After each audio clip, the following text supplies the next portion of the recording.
Mm, Still do. Sip. Sips. I mean, I was prepared, but I think we get so much time. I think it's relax. Okay. Okay. Good evening, everyone. I think we'll get started and folks will trickle in. Welcome to NYU School of Law. Before we begin, I want to note that English-Spanish interpretation is available for this event. There are headsets over here, and you can speak with Marika, who is floating around. Marika, if you need one. Bueno, hay interpretación en inglés al español para este evento. Si necesitan acceder a la interpretación, por favor, hablar con Marika. Y lo siento por mi español muy gringa. I will return to speaking in English to save my dignity going forward. So my name is Sienna Marope Singh. I'm the director of the Indigenous Land Rights and Earth Defense Project in the Global Justice Clinic at NYU School of Law. I want to begin by acknowledging that NYU Law School lies on ancestral Lenape homelands. We pay our respect to the Lenape people, past, present, and future, and recognize the long-standing significance of these lands for Lenape nations, past and present. We recognize the importance of historical awareness of Indigenous exclusion and erasure. Whether we are displaced or settler, we all have a relationship to ongoing processes of colonialism. It's a great pleasure to be hosting and co-organizing this event tonight, and it's wonderful to see so many of you here. I'll keep this brief by way of introduction. The NYU Global Justice Clinic is an applied learning lab within NYU School of Law that works in solidarity with social movements and community partners to prevent, challenge, and redress human rights violations stemming from global and contemporary structures of global injustice. We've been privileged to partner with the South Rapuni District Council for many years, and more recently with the Amerindian Peoples Association.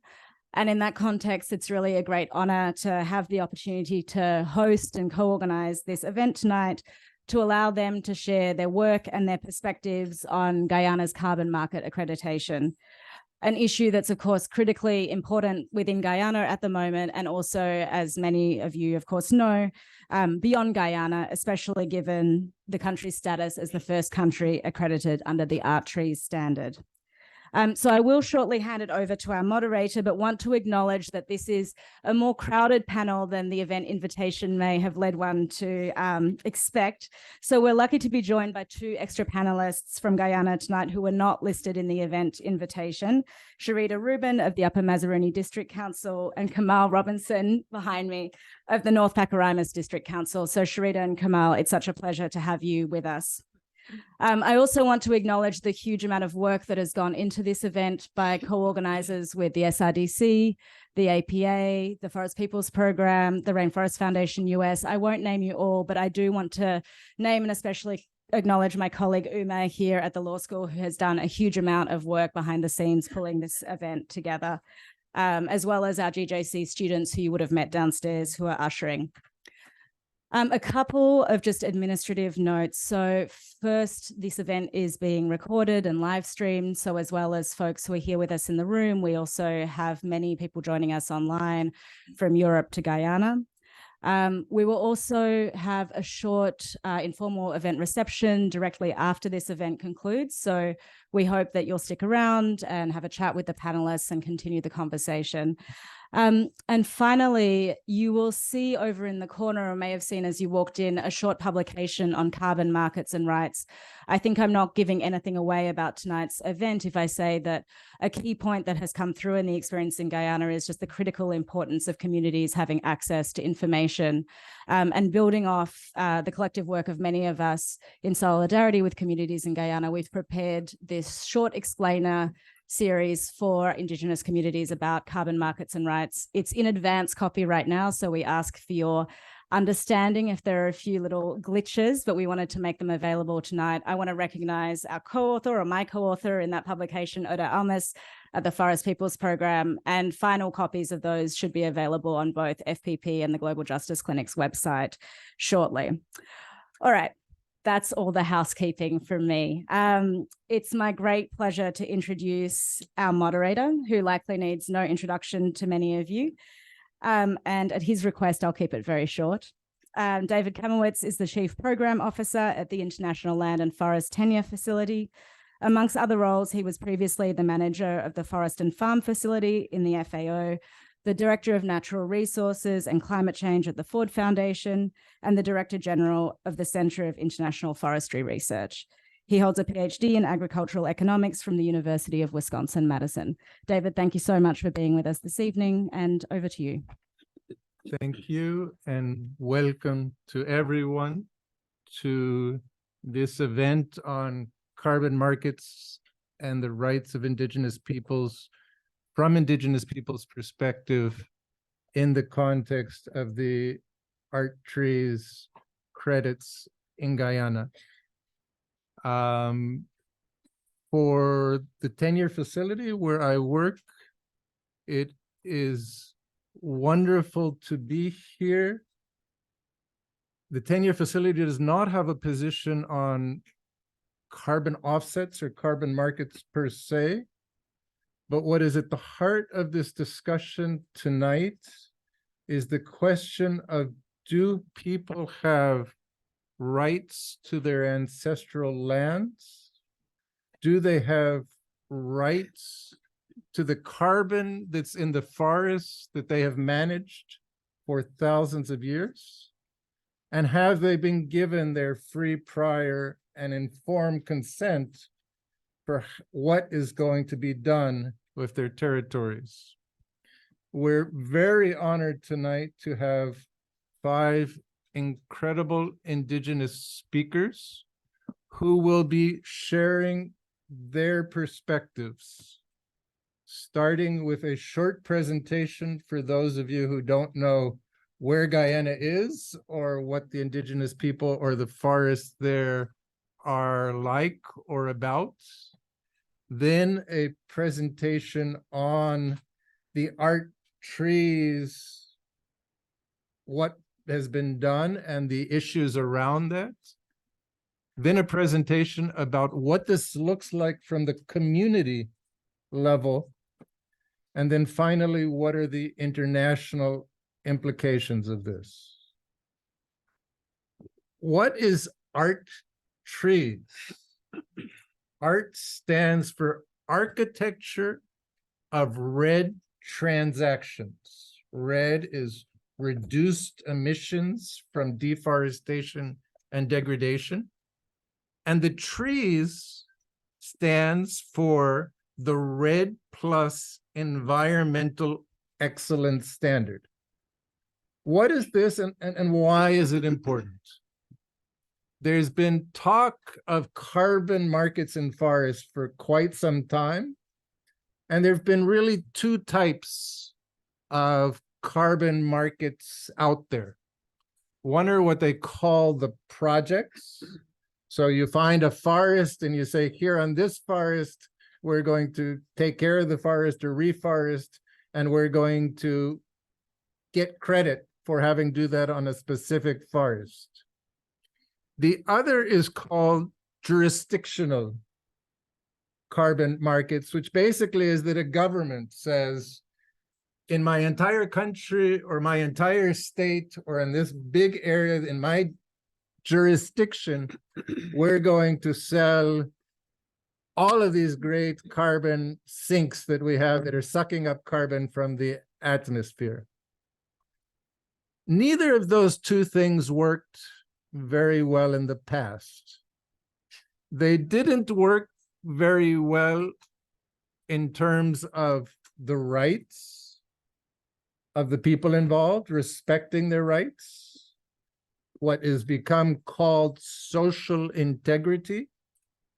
And they didn't work very well in terms of protecting the forests or stopping the emissions and serving as sinks, what is called environmental integrity.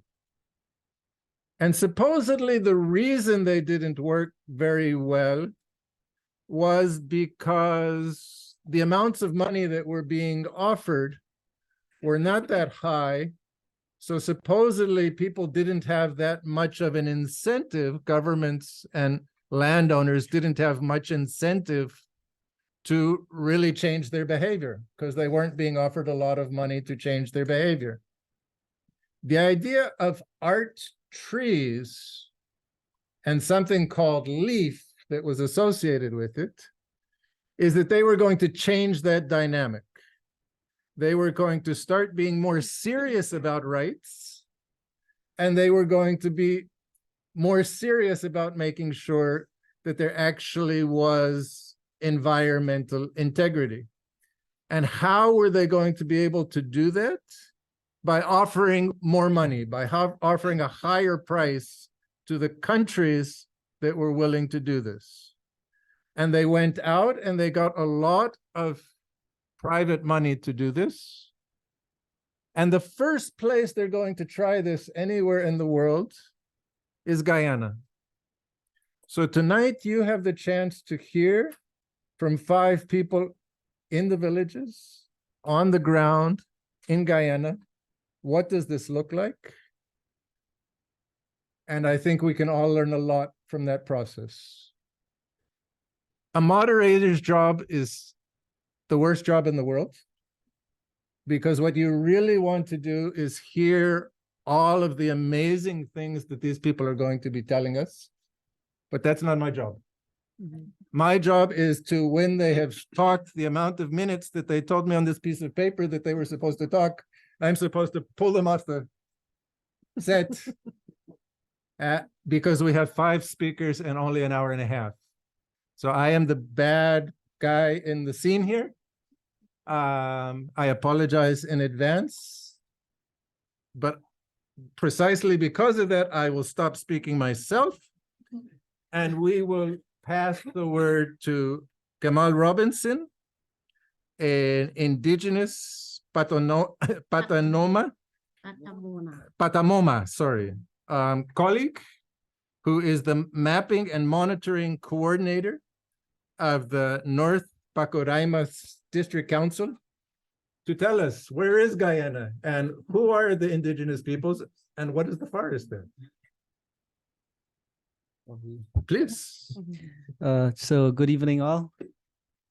It's a pleasure to be here. An opportunity given to present about my country and my people. So we are providing an overview of Guyana as background information. Presentation, sorry. So as all of us know, Guyana has been in the shadows until recently when the oil deposit was found offshore, and now with the carbon market exchange. Being part of the Guyana's Shield, our country has vast amount of biodiversity and lots of endemic species within. It also contributes to transport the largest volume of water of river system, being part of the Amazon basin.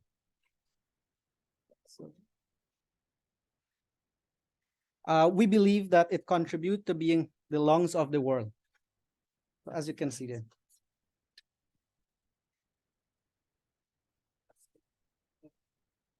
Sorry about that. So, located in South America there, it's north of Brazil, east of Venezuela, and west of Suriname. So the black there, that's Guyana. Guyana has a population of over 800,000 persons, of which over 10% are indigenous and of 9 nations. So we have the Akawayos, the Arawaks, the Aricunas, Caribs, Makushi, Patamuna, Wapishan, Waiwai, Warao, all spread throughout the entire country. So they're not found in one specific area, but they're spread out. So here's a quick slide to show you some beautiful people that live in Guyana. So I would just like to say, these are just the different nations, some of them found in Guyana. So we believe in living together as villages, as communities.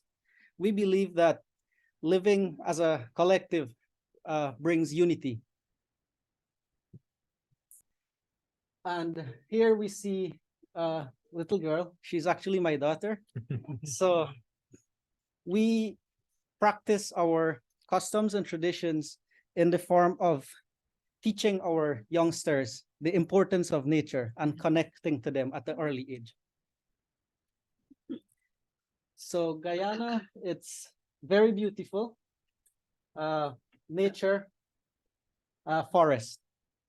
Speaking of forest, so it's covered in over 87% of forests, and it is known to be one of the most highly forested country in South America, as we see there. So it's green.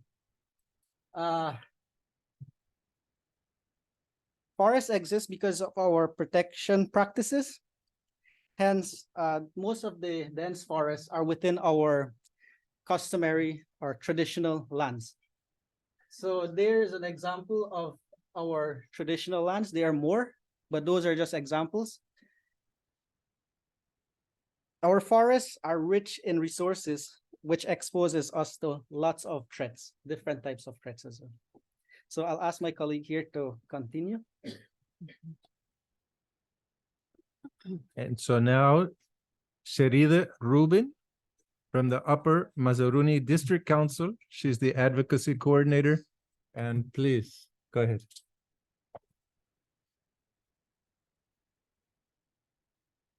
Good evening, everyone. So, as Kimal has been telling you all, Guyana is a resource-rich country. And most of the resources are in Indigenous people's customary lands. However, the government doesn't give us title to the full extent of our customary lands. As he said, it exposes us to constant rights violations from extractive industries. Some examples would be mining, as you can see here on the map. So the black outline, these are some examples of our customary lands. And the green shows the titled lands, that the parcels, small parcels within what we know as our customary lands that the government has said, okay, this is yours. And then the pink there, those are mining concessions in and around our customary lands.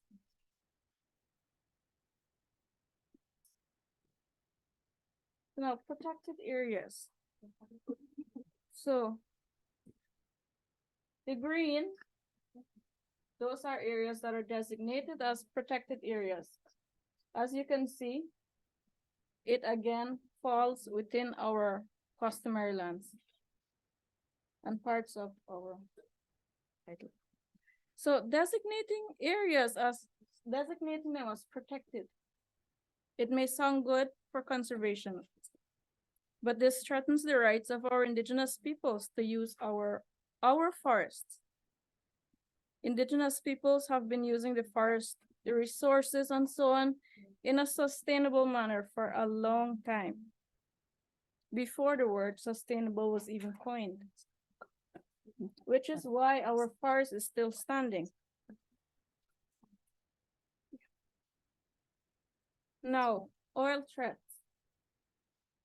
You know that Exxon discovered huge oil deposits off the coast of Guyana, making Guyana number 17 for largest oil reserves in the world. So now Guyana is expected to have the world's fastest growing economy, but we don't see that filtering down to our communities, our villages. And along with that, the focus of government on infrastructural development would mean they would focus more on infrastructure, creating roads,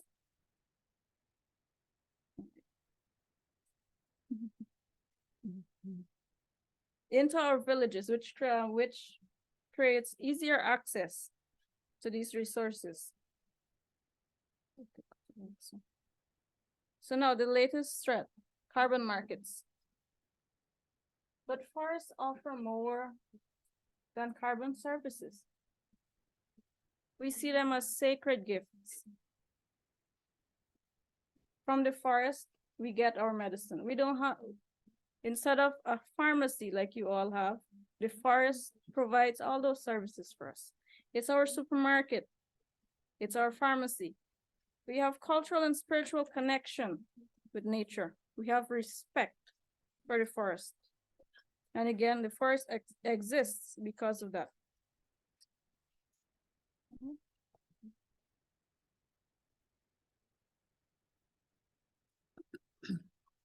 So here you see final message, but it's just a message. I would like to conclude, I would like to touch a little bit on climate change. So climate change is the biggest threat that we are all facing, every one of us. But as Indigenous peoples, we suffer the worst. It threatens our connection to lands and forests, which are central to our way of life and identity as as Indigenous peoples, sorry. Our farming systems, food security, the weather patterns, floods, droughts, it's all contributing a negative impact on Indigenous territories. So Guyana being a third world country, they always say it's a third world country, but it depends on how you define wealth. Our wealth and beauty isn't measured by skyscrapers or busy streets. Instead, it comes from respecting and protecting the natural environment and biodiversity. So we respect it. There is a saying that says, respect is not bought, it's earned. So we earn it both ways. We are a rich country and people. You may ask, in what? In culture, in nature, and in community. It's a shame that people think that there can be a price for Mother Nature, when in reality, climate change is not a problem that can be fixed with money. Hence, the fundamental problem with the carbon markets. Thank you very much. Thank you very much. And with that introduction to Guyana, its forests, its context, we're now going to hear from Laura George from the Amerindian Peoples Association, APA. Laura is the governance and rights coordinator of the APA, and she's going to be explaining this whole art certification issue and why they're concerned about it. Laura. Thank you so much, David. Thank you all for coming. I just want to say how proud I am of the previous speakers. And I say that because they're very young and they've stood here before you all, explaining why we all need to be concerned.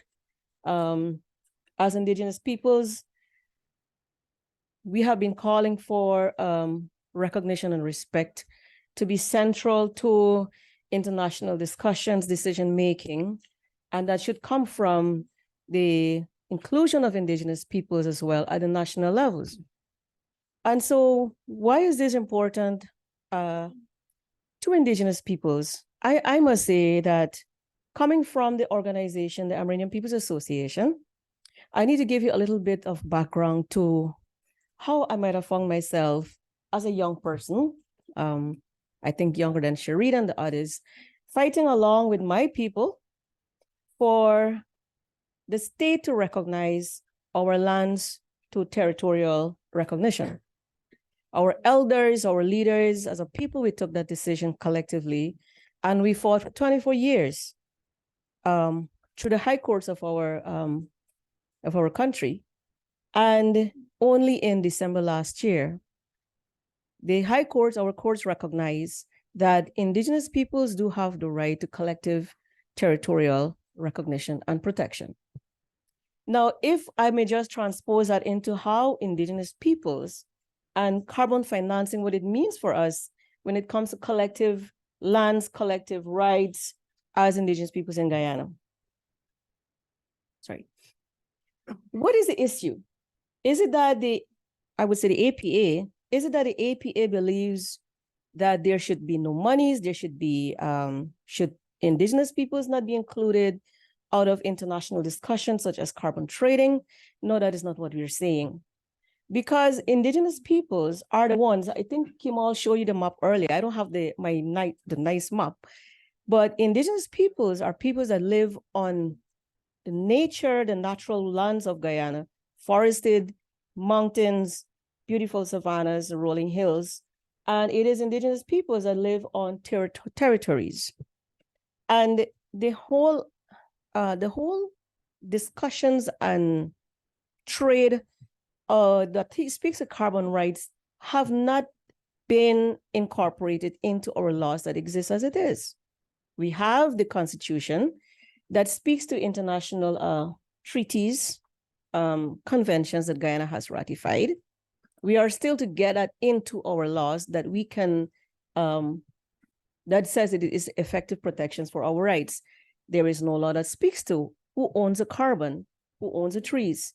Even though there may be the law that says Indigenous peoples have rights to title lands.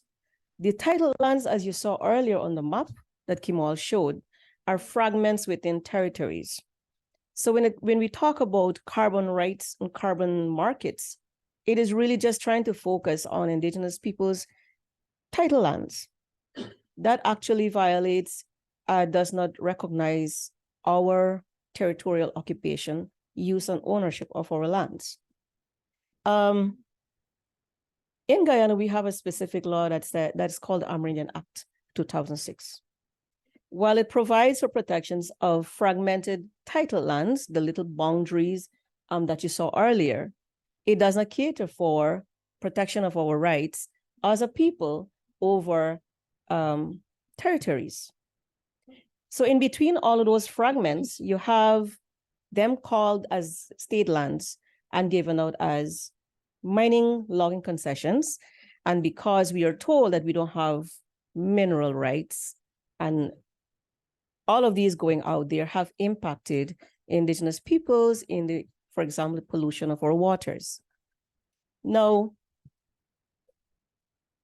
in as much as Indigenous peoples for years have been calling for reform of laws to ensure that the laws are effective in providing for protection of our customary lands. Next. David was, I think, very informative and clear in saying why this is an issue and why Indigenous peoples, why we're here as Indigenous peoples, to tell you about all of these. The safeguards that we have said Guyana has not met are contained in our complaint as an organization. We submitted that to ART, saying that the standards that ART says has to be met have not been met. And so as you see them there, sorry. Okay, what exactly, I think I've already spoken to that while there may be some constitutional protections and provisions, to have it really incorporated into laws that can be implemented and enforced is still very much lacking. And if we were to talk about what do you mean when it comes to the Cancun safeguards, how does it expose Indigenous peoples, or how does it violate Indigenous people's rights? It means that at the moment, the government has this international message and narrative there that Indigenous peoples have given their consent. As an organization, we work with Indigenous communities. We work with the district council bodies that the speakers before me were speaking to. And it is from their understanding and the work that we do with the communities that we have been able to articulate in our complaint that the right to free, prior, and informed consent has not been respected.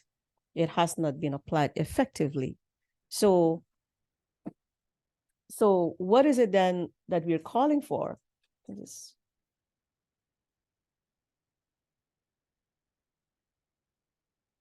I spoke earlier to how the laws, the provision of the laws is only providing for recognition of fragmented, I'd say that as title lands. And as Indigenous communities, as organized groups, for example, coming from the district council bodies, we have been supporting the communities to identify as evidence to present to the government, these are our territories. Because again, we have been providing this information as evidence that the laws need to recognize our customary tenure systems. The laws need to be reformed because it doesn't speak to that. And that is why, you know, I believe the international framework that speaks to jurisdictional architecture has not been working effectively because laws that need to recognize and respect Indigenous peoples are still to be, you know, and existing. Laws need to be reformed.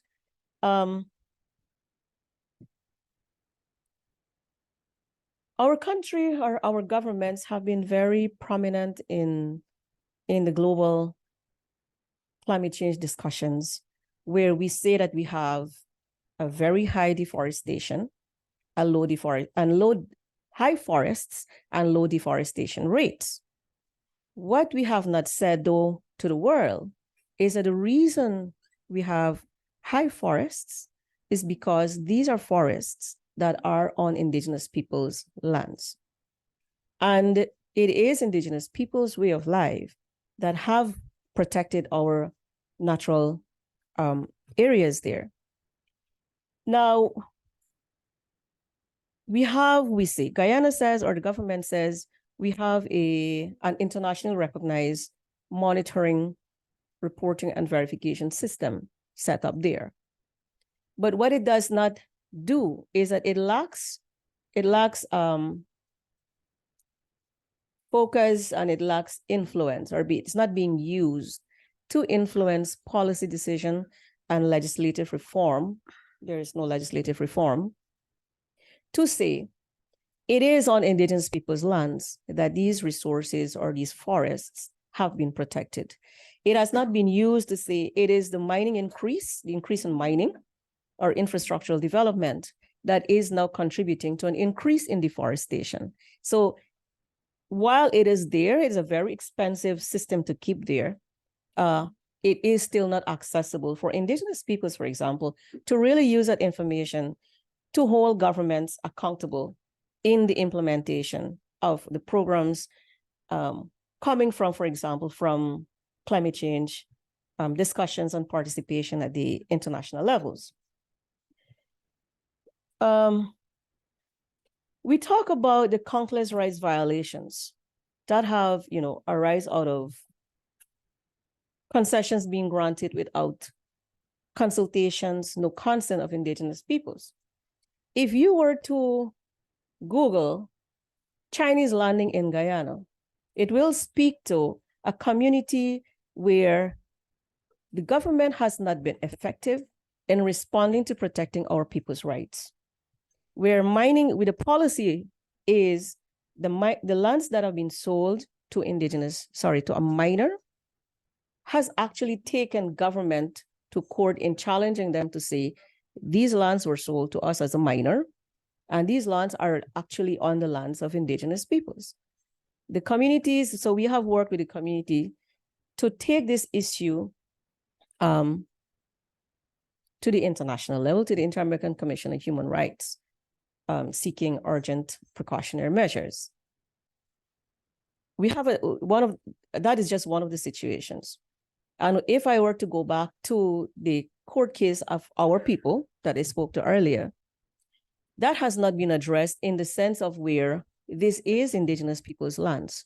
So in communities in those areas and Indigenous peoples on these lands, on our lands, have not given consent to say, yes, we are interested in in the carbon trade, and we agree to the allocation of 15% being distributed for Indigenous peoples. And Indigenous peoples have not said, well, this is where we would like the monies to go to be controlled by government and to be allocated by the government. Indigenous peoples have not given their consent to that. And why can I say that is because as an organization, we keep being invited to the table, national tables, different committees. And on every one of these, we have advocated for rights. I can say that because I have sat on the national table, the low carbon development strategy, raising these very issues, observations, concerns, and recommendations that have come from communities. So it is not something that we have made up as an organization. And yet they have still been able or not being respected. And so when everything was being pushed, and I can tell you, it is a very difficult choice to make when you no longer want to sit at a table because you can otherwise be endorsing or rubber stamping processes that violate Indigenous people's rights. And as an organization that works with communities, we have been very, very concerned about that. And therefore, we have tried to apply or seek avenues, mechanisms that exist to make sure that processes like this go towards a complaints mechanism. I think I've already spoken to how the right to free, prior, and informed consent has not been respected. We need to have laws that speak explicitly to what it is, what it means for Indigenous peoples. And I already have said that Indigenous peoples' inputs were not, well, I don't know that they were not included. Indigenous peoples could not be consulted because when Guyana developed its concept and submitted this to ART, it took place during the time of the global pandemic, when there were those measures in place to avoid gatherings and any consultations or any kind of meetings.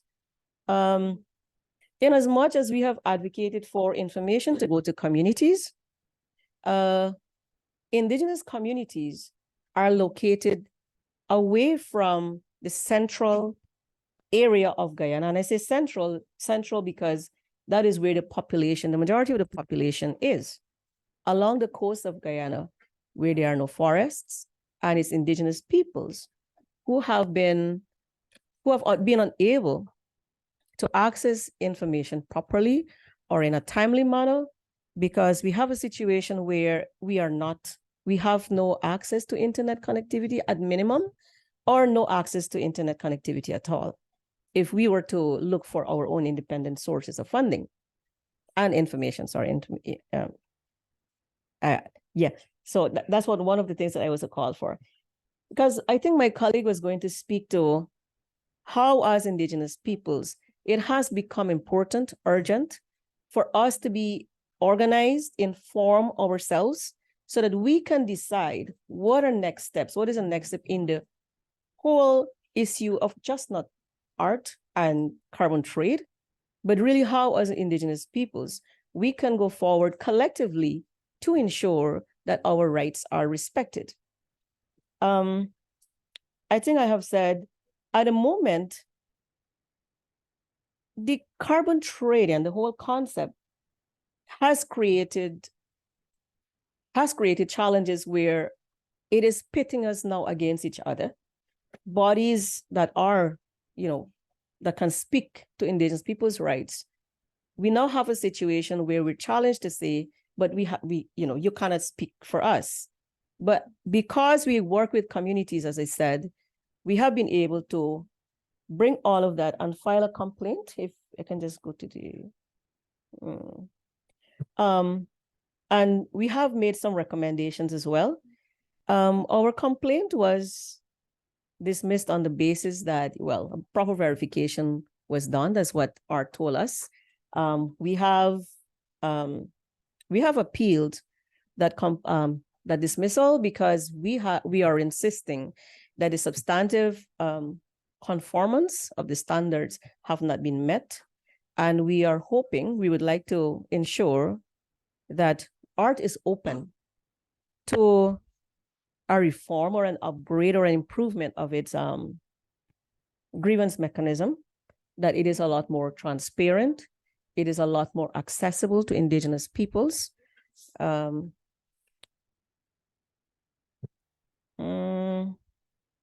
one of the things that we have said is, as an organization that we have said is, until Indigenous peoples have been consulted properly, that the right to free, prior, and informed consent, or that they give or withhold a consent after being informed properly, and how they would like to see the specific to carbon trade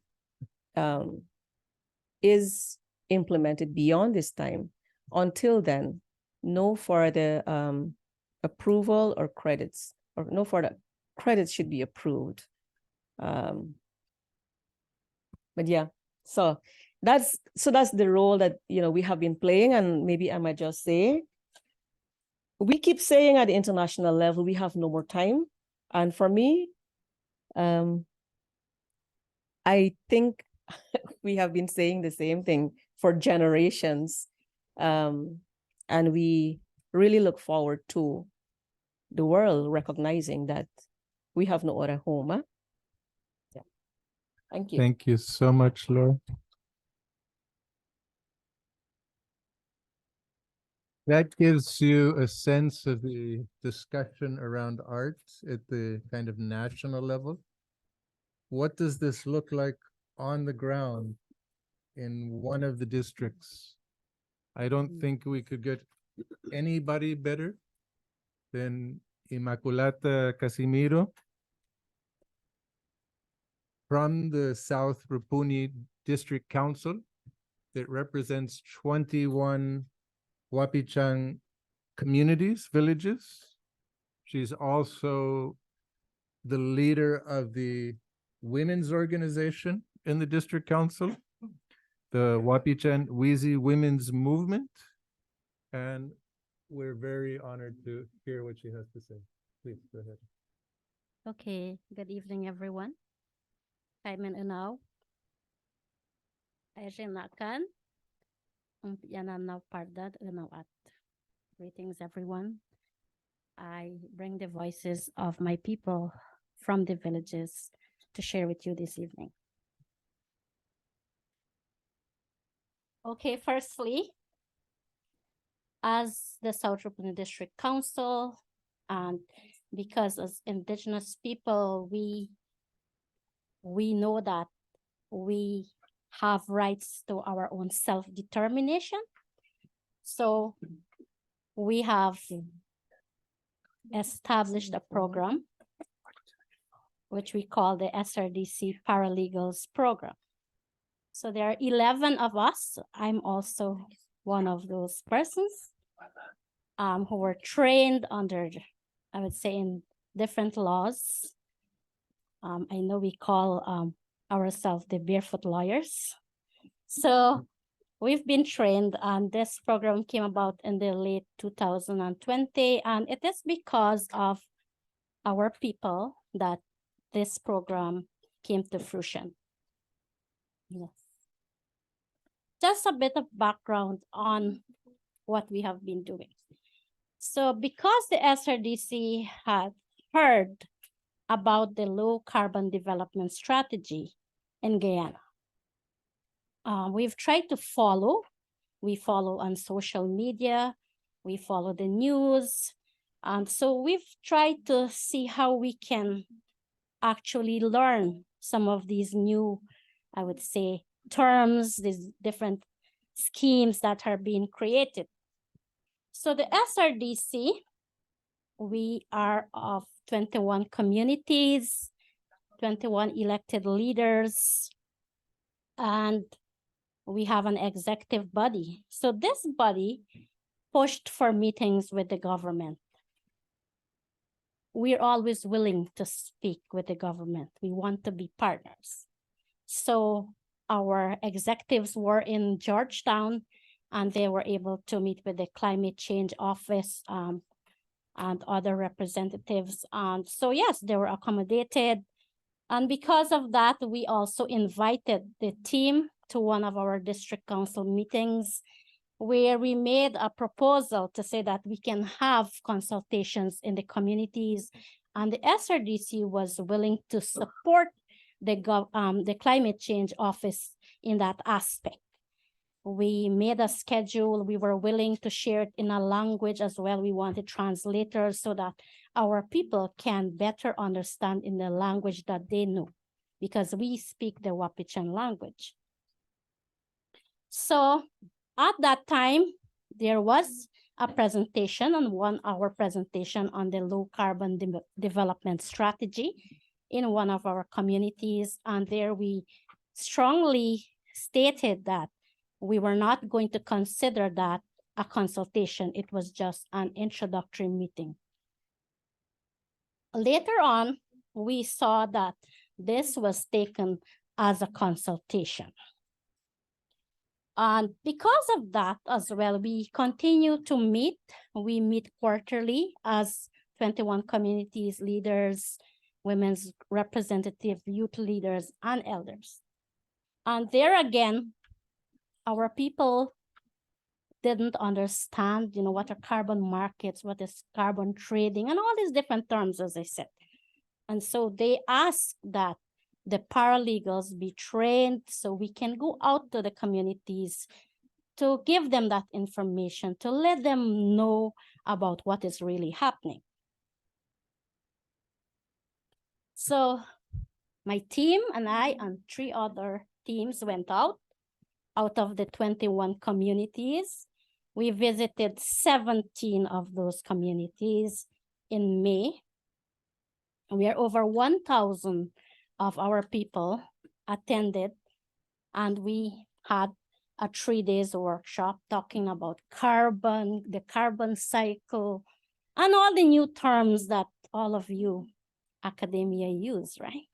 It's all something new for us. As you can see there, when our people understood, I'm speaking to them in a language that they can understand.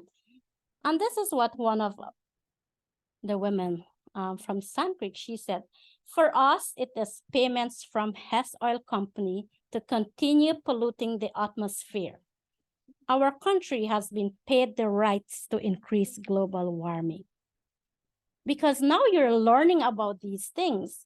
You're learning about global warming and all these different new topics, I would say. So it wasn't women, for me, women, because we care about a world we leave for our children.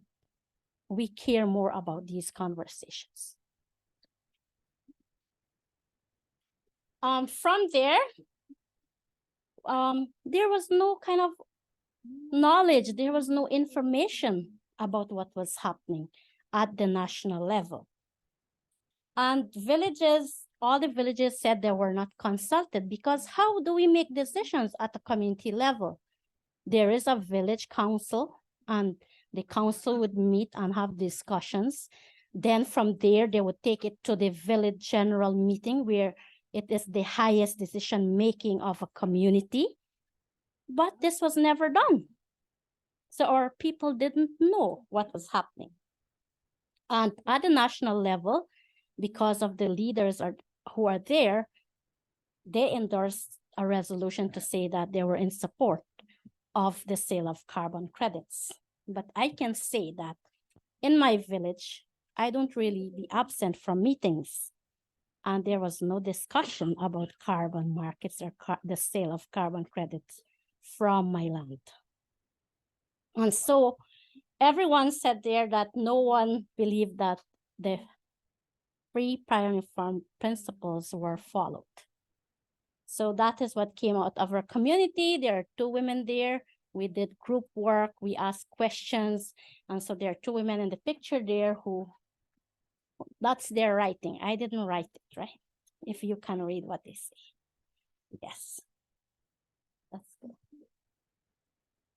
I just want to share as well because we keep taking notes. We have to report back to our leaders as well. So one of them said, we have learned that in the Amerindian Act of 2006, we have the rights to our resources. So the government has violated our rights to ownership and rights to property. The government has no rights to sell carbon from our forests, and the action by the government is unsatisfactory. Rapuni community member.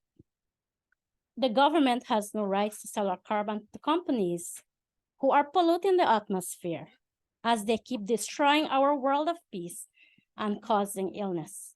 I want our Wapichan territory to be a place for our children and grandchildren to enjoy.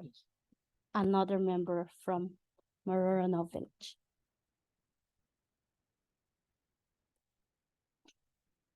We talked about benefit sharing. Because 15% of the sale from the carbon revenues went to communities. And our people there, they felt, I would say, they said that it was not fair. And they felt that they were shortchanged because as Indigenous people, my former colleague, the previous colleague said it, that we have been defending these forests, are safeguarding them for generations, not now, for generations. And you saw earlier where it showed that the territories, they're just small titles to our land, and we do not have the full extent of our territories.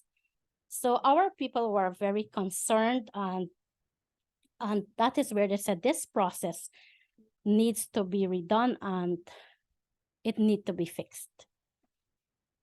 And we look at it as not just benefit sharing.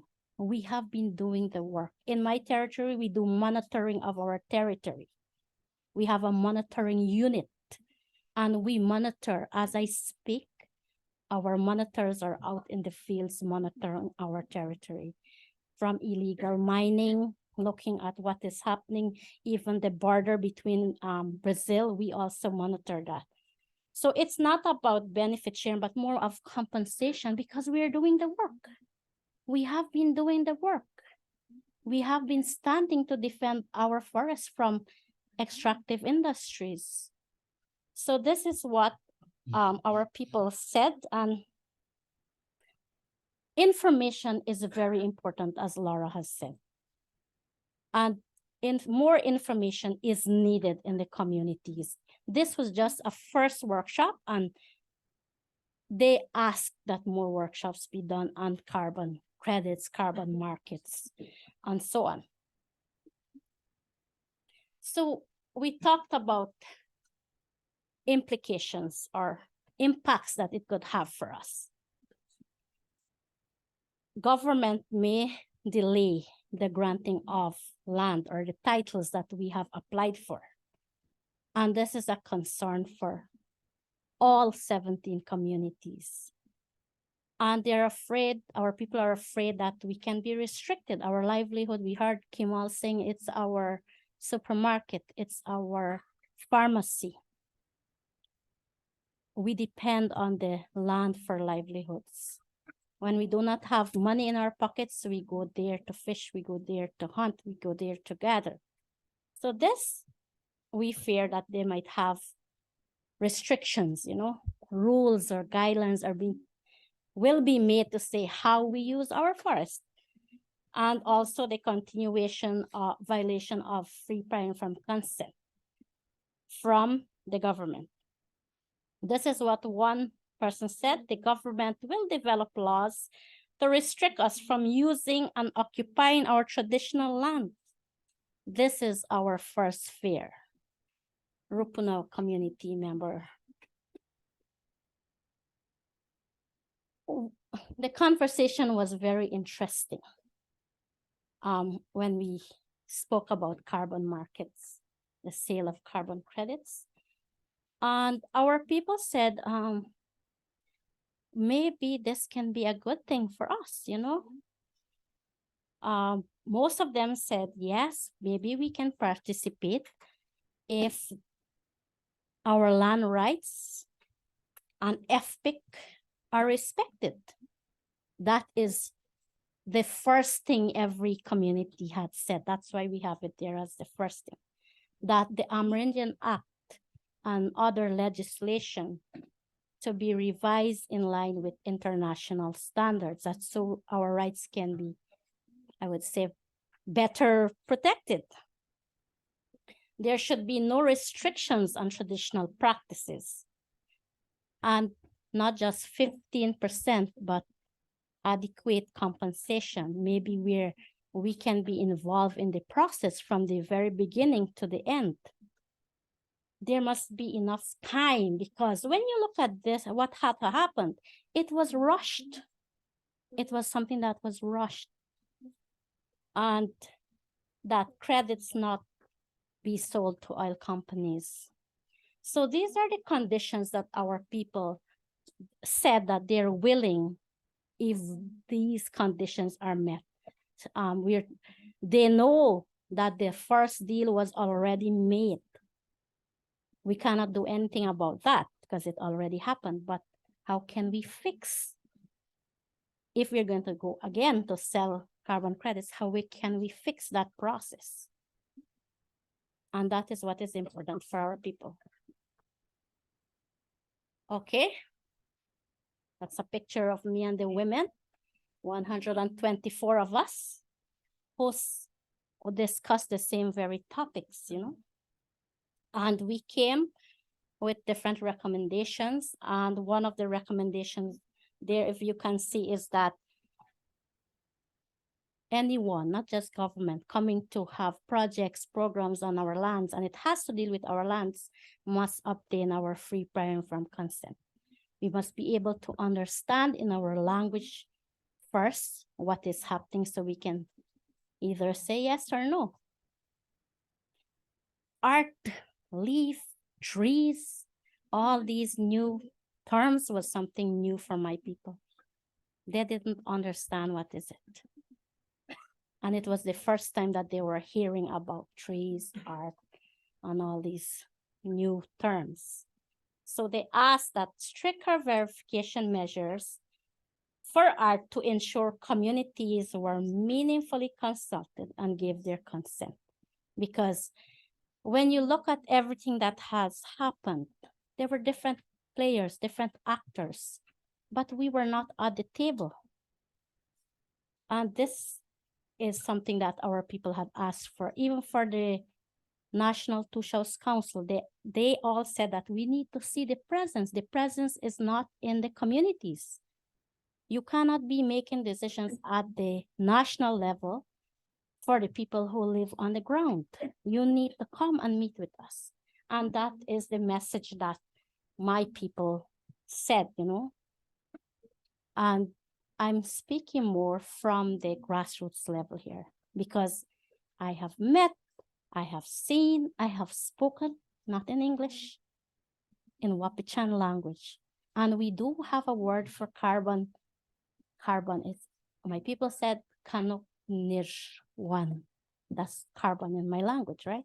But how can we know these things if we are not properly informed?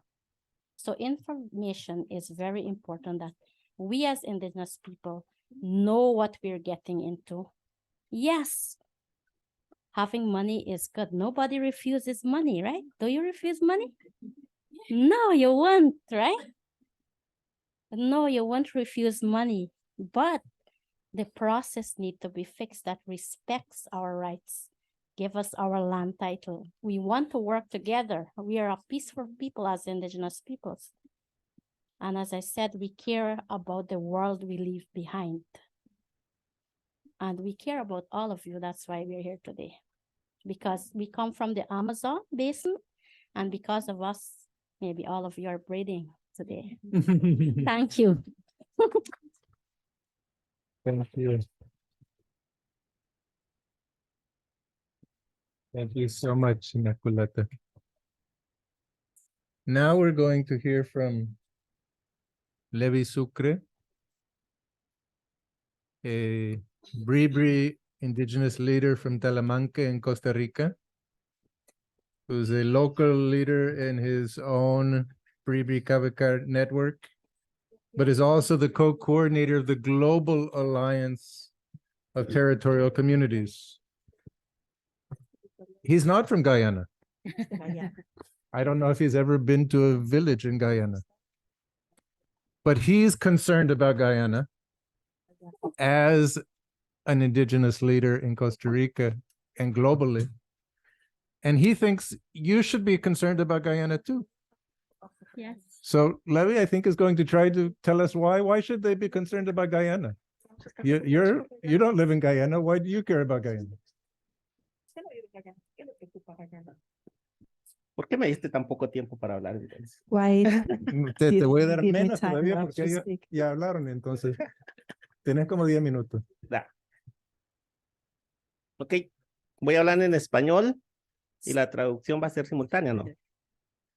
Consecutiva. Consecutiva, perfecto. So I'm going to speak in Spanish with consecutive interpretation. Primero, quiero decir por qué estamos o por qué me siento junto a Guyana a pesar de que nunca he ido a Guyana. First of all, I would like to say how I feel close to Guyana, even when I've never been to Guyana. Porque los pueblos indígenas estamos conectados en estos temas de medio ambiente, de recursos naturales, estamos conectados. Y sin estar allá ya sabemos cómo funciona esto en nuestros pueblos. And that's because indigenous peoples are connected. We're especially connected in all these environmental issues. And with no need of being there in the territory, we understand perfectly. We know what is happening. We know what is going on. Aquí en la Semana del Clima, a mis compañeros líderes que están aquí al frente de la AMPB, hemos estado haciendo una crítica muy fuerte al financiamiento climático. We are here in the Climate Week, and I came together with my fellow leaders from AMPB that are sitting in front of me in the first row, and we all are very critical to the climate finance. Se habla de justicia en el financiamiento climático, pero en los procesos de certificación se gastan millones creando certificadoras con estándares que nosotros ni conocemos. So we are speaking about justice, but when it comes to certification, we know that there's a lot of companies spending millions just to develop standards that we don't even know about. Y preguntamos, ¿por qué los pueblos no tenemos recursos para crear nuestros propios estándares? And the question is, why do we as indigenous peoples don't have resources to create our own standards? No hay justicia climática. There's not climate justice. Entrando en el tema de ART, nosotros como AMPB, desde el principio que entendimos un poco, porque igual que nuestra hermana no entendíamos, cuando entendimos un poco de lo que es ART y todo este lenguaje que se está utilizando en el mercado de carbono, So when we started knowing about art, we had the same situation as our sister. We at the beginning, and as AMPB, we didn't totally understand much about the carbon markets, but we started understanding a little bit about carbon markets and art standards. sin conocer lo que estaba pasando en APA, ya empezábamos a evidenciar las debilidades que tenía este sistema. And we didn't know what was going on with APA, but we also were feeling the evidences that this system was weak and was not working properly. Uno de los problemas centrales que tiene el estándar es que en nuestros países, todos aquellos que han ratificado el convenio 169, la Declaración de los Pueblos Indígenas de las Naciones Unidas, existen dos marcos jurídicos que nos dan validez al pueblo, a los derechos. So we have a core problem as indigenous peoples when we're working with our countries, and it's when it comes to the Agreement 169 and the Declaration of the United Nations of Human Rights of Indigenous Peoples. We understand that there is two different legal frameworks that are not being respected. El estándar de art solo pretende reconocer aquellos derechos que establecen las leyes de nuestros países o que sus gobiernos dicen que son. Because art standards just recognizes the legal protections that our countries have developed, the legal protections from the legal systems of our own countries. Y no toman en cuenta aquellos derechos que se consagran en el Convenio 169 y la Declaración de los Pueblos Indígenas.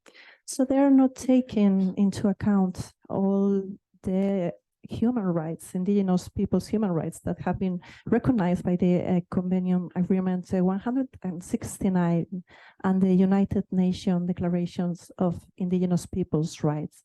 Por eso es que no verifican si hay consentimiento previo, libre, informado en consulta. And that's why they don't verify if there is a free, prior, informed consent in all the consultations. Y en nuestros países hay una alarmante tendencia a simular consultas, a cooptar líderes o a intervenir en nuestras organizaciones. So in our countries, there is a trend right now. This trend is a trend to generate a simulation of consultations or just to put pressure on our leaders or our own organizations. Y el principio del consentimiento previo, libre, informado obliga a quien debe emitir el consentimiento es la comunidad, la gente, no uno o dos o tres. But the basics of the right to free, prior, informed consent says that this is the people, this is the community who have to give this consent, not just a small group of people.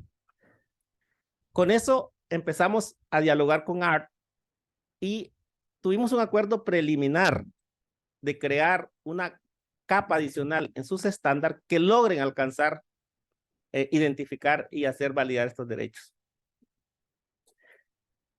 So that's why we started having a first dialogue with ART, and we got to a first agreement that we would start working together in an additional layer of rights to make sure that all these rights are being respected. Al principio lo aceptaron, pero luego se quitaron del acuerdo y nos dijeron que iban a avanzar solo en identificar beneficios. So at the beginning they said, that's okay, let's do it. But then in a second moment they said no. So they just wanted to focus on identifying benefits. Eso nos obligó a hacer muchos artículos de prensa denunciando esta situación. So we were forced, because of that action, to make a lot of articles in the public media just to be able to claim about this situation internationally. Otro tema que no visualiza ART es la distribución de beneficios. Another topic that ART doesn't visualize properly is the revenue share. Las compañeras de APA mostraron cómo los indígenas protegemos bosques. Para eso sí somos buenos, para proteger bosques. As our sisters from APA were saying, it's clear that we are very good at protecting forests. Pero cuando se trata de distribuir beneficios, ya no estamos ahí. But when it comes to distribute the benefits, when it comes to revenue share, we're no longer there. ¿Cómo va a haber un carbono de alta integridad con una situación así? No puede existir. Y eso no lo mide ART. How can we have a high integrity carbon market this way? That's something that ART is not able to measure. Por eso nosotros, con los liderazgos, empezamos a proponer la construcción de una capa adicional de estándar de certificación, no solo para ART, para todo el mercado de carbono.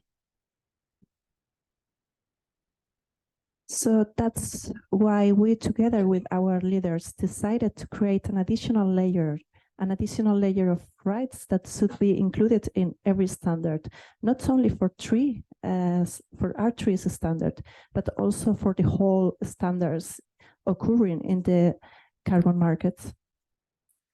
esta propuesta la hicimos no analizando lo que ellos querían con nosotros, sino lo que nosotros queremos ante un mercado de carbono.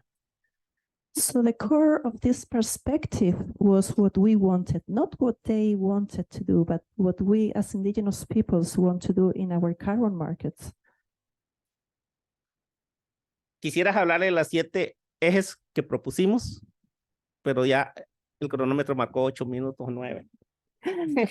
I also would like to say that we made a proposal with 7 different thematics, 7 different axes, but unfortunately, the clock is already marking 8 minutes. Hoy, hace 2 horas atrás, estuvimos sentados con ellos hablando de esto y no nos han dado una respuesta. Nos dijeron, la respuesta va a venir por escrito luego. Entonces estamos esperando cuál va a ser la respuesta de ART sobre los otros 7 ejes. So we have a meeting with them before today, a couple hours ago, and we proposed these different 7 axes in our proposal.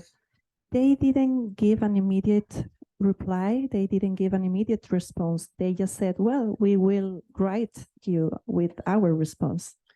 Lo que sí no aceptamos fue la metodología para discutir esto. What we don't accept at all is the methodology to discuss this. Porque nos dijeron, cuando abrimos el espacio de escuchar opiniones, ahí vamos a analizar lo que ustedes dicen.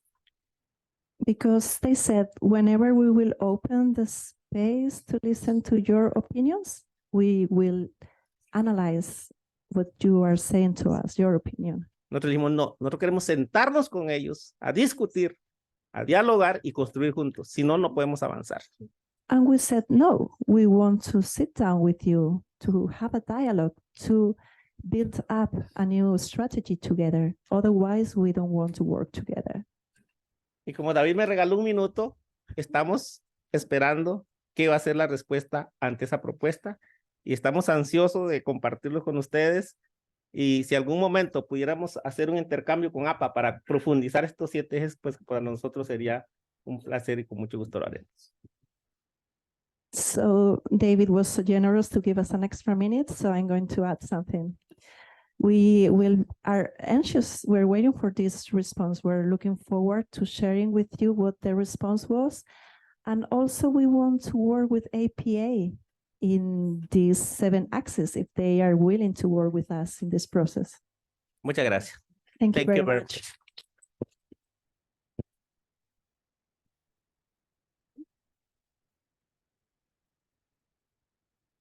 And now it's over to you. This is your opportunity to ask questions to the colleagues who are here with us. Things you're wondering about right now. Things that are on your mind. Floor is yours. Yes, please. And please say who you would like to ask your question to. Is that on? Yeah. Yes, it is. Hi, I'm Sherry Sugal, CEO and founder of Integrity Global Partners.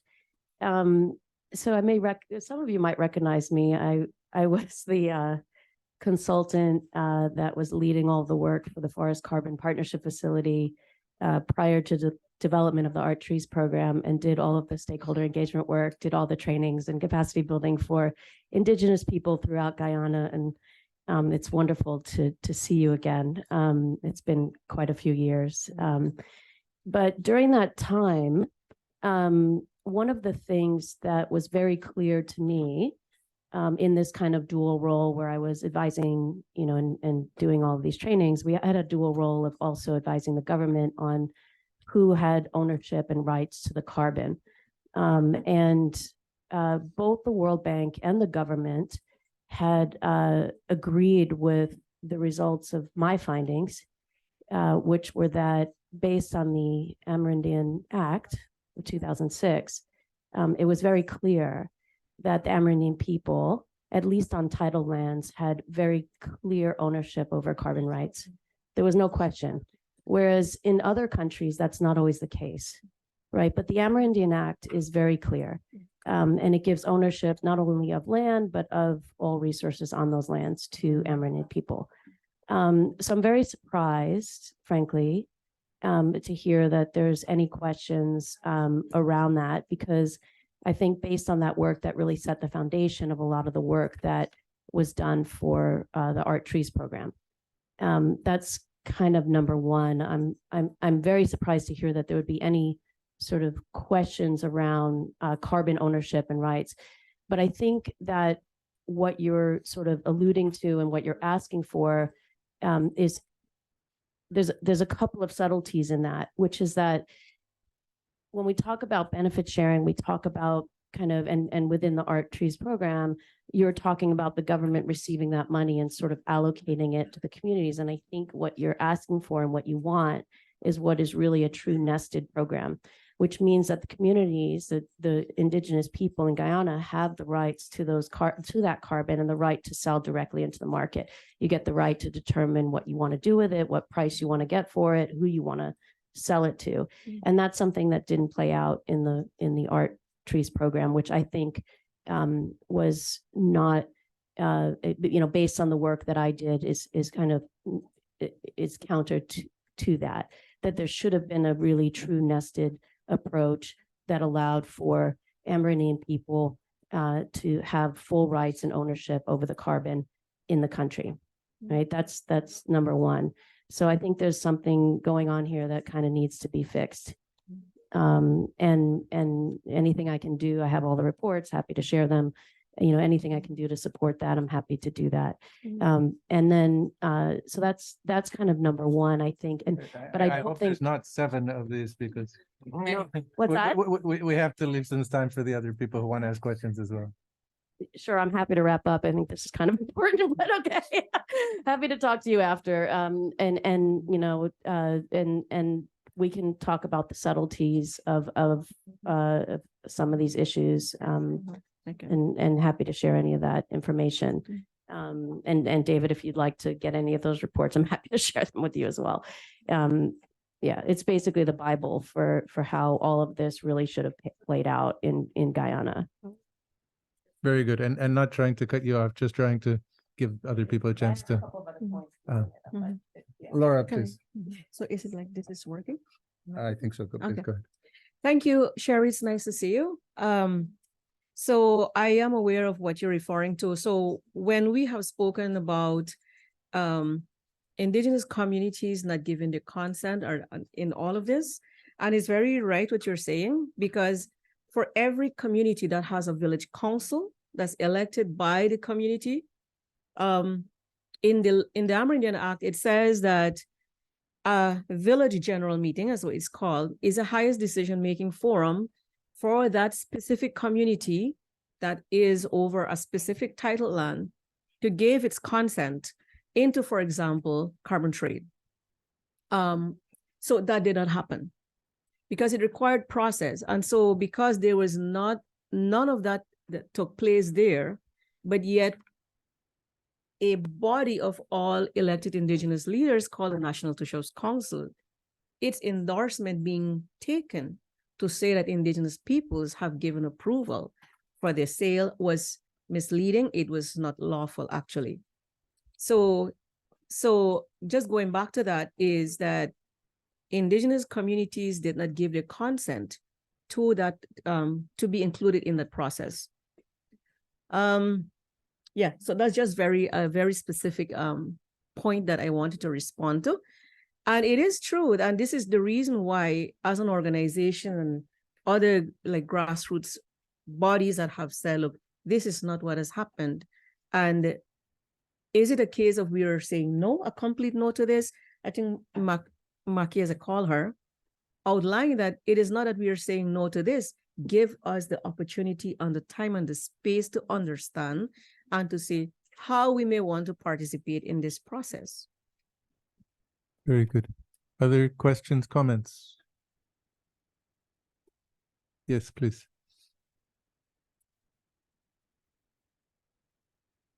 I'm not sure if this works. It works. I want to thank you, everybody at the table, for your comments and for convening this session. I'm very concerned that the first example of a jurisdictional carbon issued by a government who's supposed to look after its people ends up in the situation that you're describing. And I'm particularly concerned that the voices of the Indigenous peoples are not getting heard.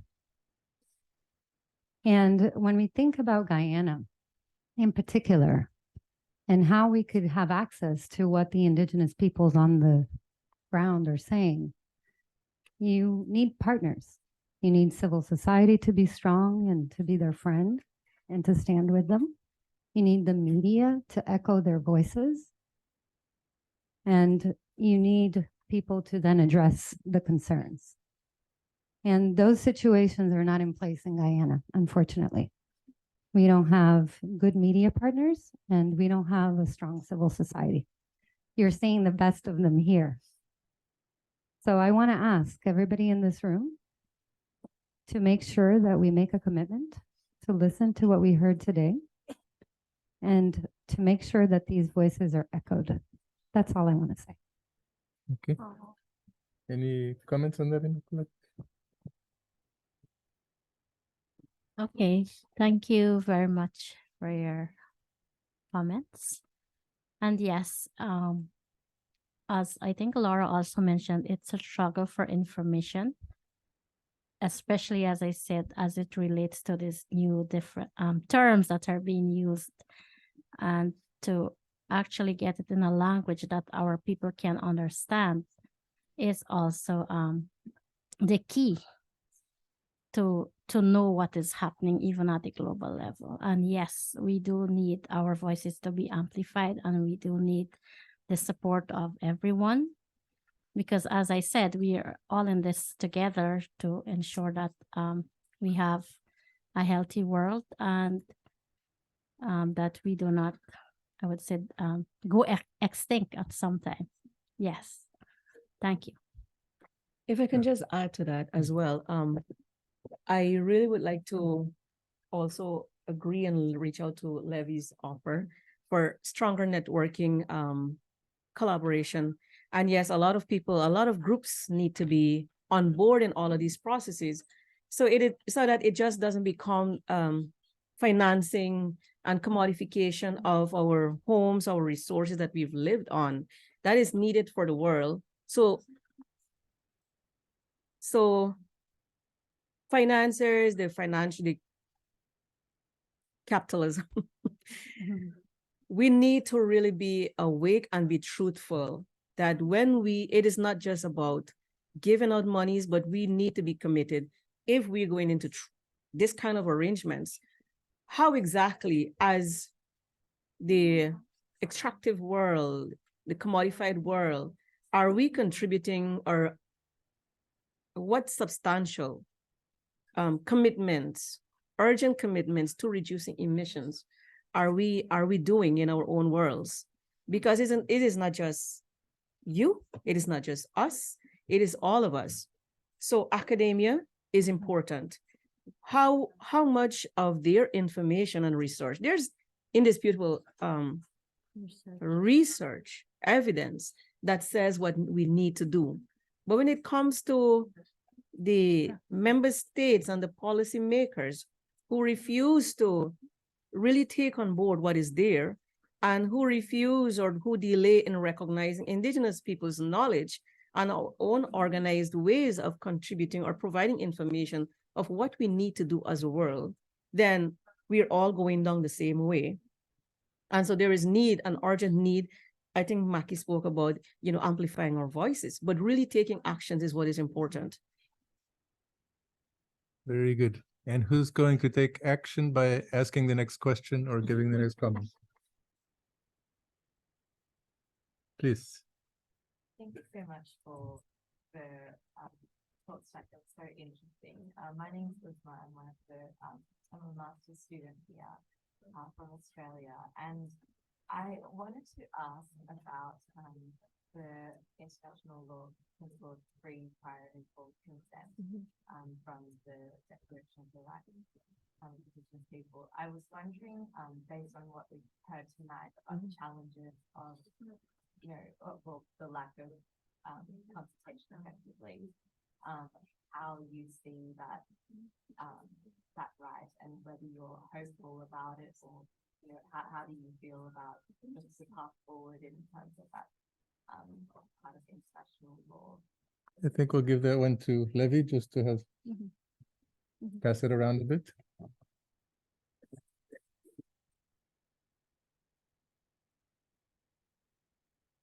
El tema del consentimiento previo libre informado pasa primero por el reconocimiento de la cosmovisión de cada pueblo. So this topic about the free, previous, and informed consent has first of all to recognize the cosmovision of each community. Cada pueblo tenemos una forma de entender y comprender nuestro alrededor, la vida, la existencia, y solo desde ahí podríamos comprender lo que pasa fuera de nuestro territorio. Each one of the existing indigenous peoples has a different way of understanding the cosmovision, to understanding nature, life around us, our own existence. And only by understanding our cosmovision and how we understand life, we can later go back to the outside with a reply or a response about how we want to proceed. Lo positivo es que este convenio internacional lo exige. Eso es lo positivo. So the positive side is that this international agreement is demanding it and is recognizing it. Lo que falta es que los gobiernos, la cooperación y todos se sienten con nosotros a construir una consulta real. But now we have something, we have a gap. We lack of the governments, the allies and the cooperation to sit with us together to try to work on a solution of a new process that will be working properly. Yeah. That's all. Well, we said tonight that you would hear about art trees from the indigenous perspective. You've heard 5 different indigenous leaders from Guyana and Costa Rica, how they see this, how they think about this. It's up to you to think about how you see this and whether you think, after what you've heard, that art trees and this approach to carbon markets is providing high social integrity and respecting the rights of indigenous peoples. And whatever you decide, it's up to you to act. So thank you very, very much for coming this evening. I hope you've taken something home with you from this event, and there is a reception following. Thank you very much.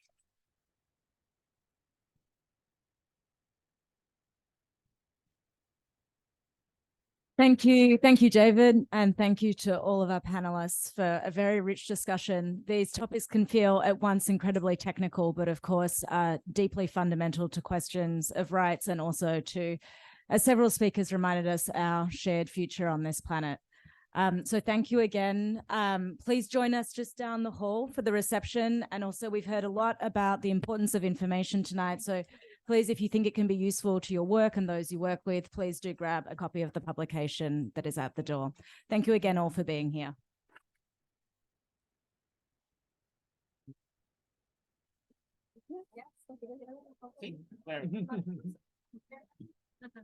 ¿Sentados o? Parados, sentados.